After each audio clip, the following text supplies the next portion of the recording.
Ras Laffan വ്യവസായ മേഖലയിലുണ്ടായ സ്ഫോടനത്തിൻ്റെ ഞെട്ടലിൽ നിന്നും ഖത്തറിലെ പ്രവാസികൾ ഇനിയും മുക്തരായിട്ടില്ല. മലയാളി അടക്കം 13 പേരുടെ ജീവനെടുത്ത ഈ അപകടം പോയ വാരത്തിലെ ഏറ്റവും വേദനയുള്ള വാർത്തയായിരുന്നു.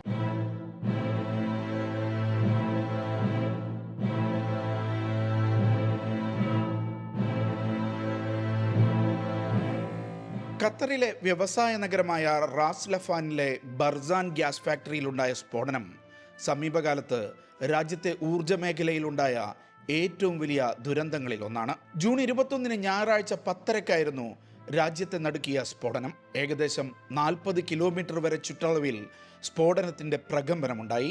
ദുരന്തത്തിൽ 12 ഇന്ത്യക്കാരടക്കം 13 പേർക്ക് ജീവൻ നഷ്ടപ്പെട്ടു. 66 പേർക്ക് പരിക്കേറ്റു. മരിച്ചവരിൽ ഒരാൾ മലയാളിയാണ്, വടകരക്കാരനായ അർജുൻ.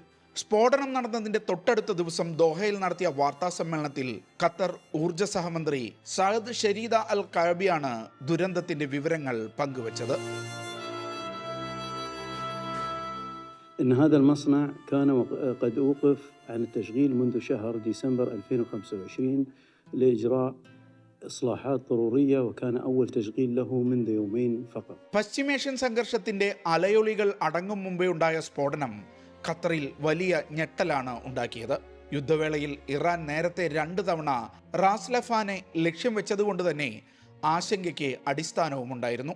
എന്നാൽ അപകടം സാങ്കേതിക കാരണങ്ങൾ കൊണ്ടാണെന്നും പിന്നിൽ അട്ടിമറി ശ്രമമോ ശത്രു രാജ്യത്തിന്റെ ഇടപെടലോ ഇല്ലെന്നും ഖത്തർ മന്ത്രി വാർത്താ സമ്മേളനത്തിൽ വിശദീകരിക്കുകയുണ്ടായി. وزملاء المتوفين ونسأل المولى عز وجل أن يمن على المصابين بالشفاء العاجل وتقوم مختلف فرق قطر للطاقة حاليا بتقديم الدعم الكامل للمتضررين من هذه الفاجعة. തലസ്ഥാനമായ ദോഹയിൽ നിന്ന് ഏകദേശം 80 കിലോമീറ്റർ വടക്കായി സ്ഥിതി ചെയ്യുന്ന റാസ് ലഫാൻ ഇൻഡസ്ട്രിയൽ സിറ്റി ലോകത്തിലെ ഏറ്റവും വലിയ LNG കയറ്റുമതി കേന്ദ്രമാണ്. ദ്രവീകൃത പ്രകൃതിവാതകത്തിന്റെ 1/5 ഭാഗവും ഇവിടെ നിന്നാണ് ഉൽപ്പാദിപ്പിച്ച് വിതരണം ചെയ്യുന്നത്. ആഗോള ഊർജ്ജ മേഖലയിലെ നിരവധി വൻകിട സ്ഥാപനങ്ങൾക്ക് ഇവിടെ നിക്ഷേപമുണ്ട്. ഖത്തറിന്റെ ആഭ്യന്തര വാതക ആവശ്യത്തിനായി നിർമ്മിച്ച പ്ലാന്റായിരുന്നു സ്ഫോടനം നടന്ന ബർസാൻ ഗ്യാസ് ഫാക്ടറി. നോർത്ത് ഫീൽഡിൽ നിന്ന് ദിവസം 1.4 ബില്യൺ യൂണിറ്റ് ഗ്യാസ് വരെ ഉൽപ്പാദിപ്പിക്കാൻ ശേഷിയുള്ള പ്ലാന്റ് കമ്മീഷൻ ചെയ്തത് 2022 ഇടക്കാലത്ത് പ്രവർത്തനം നിർത്തിവെച്ച ശേഷം അത് പുനരാരംഭിക്കാനുള്ള ശ്രമങ്ങൾക്കിടെയാണ് മേഖലയെ നടുക്കിയ ദുരന്തമുണ്ടായത്.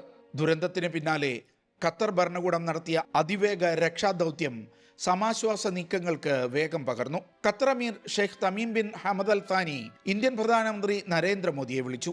ഖത്തർ ഊർജ്ജ സഹമന്ത്രി ദോഹയിലെ ഇന്ത്യൻ എംബസിയിൽ നേരിട്ടെത്തി മരിച്ചവരുടെ ബന്ധുക്കൾക്ക് അനുശോചനം അറിയിച്ചു. പരിക്കേറ്റവർക്ക് ഏറ്റവും മികച്ച ചികിത്സ ഉറപ്പ് നൽകി. ആശുപത്രിയിൽ ചികിത്സയിൽ കഴിയുന്നവരെ അദ്ദേഹം സന്ദർശിക്കുകയും ചെയ്തു. ഈ ദുരന്തത്തിൽ മരിച്ചവരുടെയും പരിക്കേറ്റവരുടെയും കുടുംബത്തിന്റെ കണ്ണീരൊപ്പാനുള്ള ശ്രമത്തിലാണ് ഖത്തർ ഭരണകൂടം ഇപ്പോൾ. ഇനിയൊരു ഷോർട്ട് ബ്രേക്ക്.